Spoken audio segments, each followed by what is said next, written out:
आपल्यासोबत संवादासाठी बेलापूरच्या भाजप आमदार मंदाताई मात्रे ताई. खरं तर टीव्ही9 मराठीमध्ये आपलं स्वागत आहे. आपण खरं तर आज पत्रकार परिषद घेतलेली आहे.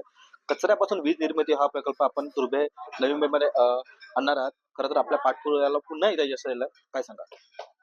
नवी मुंबई प्रदूषण आणि कचरा मुक्त व्हावी. आपण पाहतो वाशीमध्ये रिडेव्हलपमेंटच्या माध्यमातून अनेक इमारती तोडल्या जातात, पण तिथे कुठेही प्रदूषण मुक्त असं किंवा धूळ याच्यावर नियंत्रण नाही. आज तुम्ही हॉस्पिटलमध्ये जा, किती लहान मुलं घशाच्या आजारामुळे, आज मला सुद्धा 8 दिवस झाले, मला घशाचा प्रॉब्लेम झालाय धूळ आणि धुळीमुळे.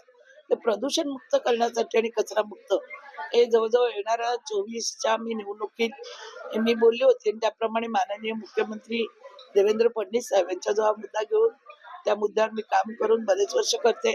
आता त्याला 99% मान्यता सगळी झालेली आहे, आणि हा प्रकल्प निश्चित स्वरूपामध्ये नवी मुंबई डम्पिंग ग्राउंड मध्ये होणार आहे.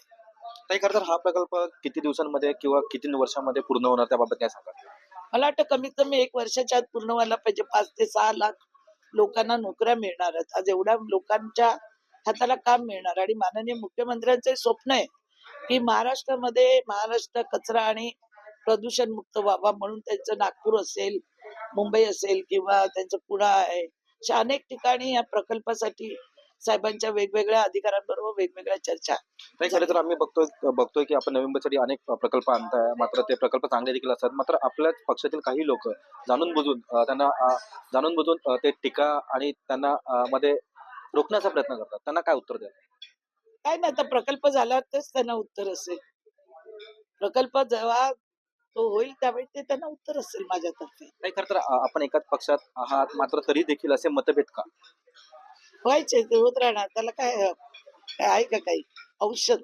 काही त्यांना तुम्ही काय आव्हान कराल का? मी पण जी मदत करते किंवा मी एक आमदार आहे, मी नवी मुंबईकरांसाठीच ही सेवा आणि हा प्रकल्प आणते, तर आपण मध्ये येऊ नका, आणि आपण येत असाल तर त्यांना काय दोन सांगायचं प्रकल्प करा. अशा लोकांना काय सांगायचं? नाही. ज्याचं त्याला कळलं पाहिजे की आपण करतोय नवी मुंबईसाठी करतोय.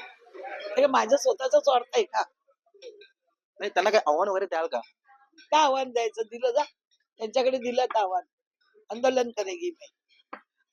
नक्कीच. खरं तर या होत्या माझ्या आमदार मंदा म्हात्रे यांचं असं देखील म्हणणं आहे की नवी मुंबईच्या हितासाठी आणि सेवेसाठी मी अनेक प्रकल्प नवी मुंबईत आणते, अशी जी प्रतिक्रिया ती त्यांनी व्यक्त केलेली आहे. व्हिडिओ जर्नलिस्ट राजेंद्र सह मी रवी खरात, टीव्ही9 मराठी, नवी मुंबई.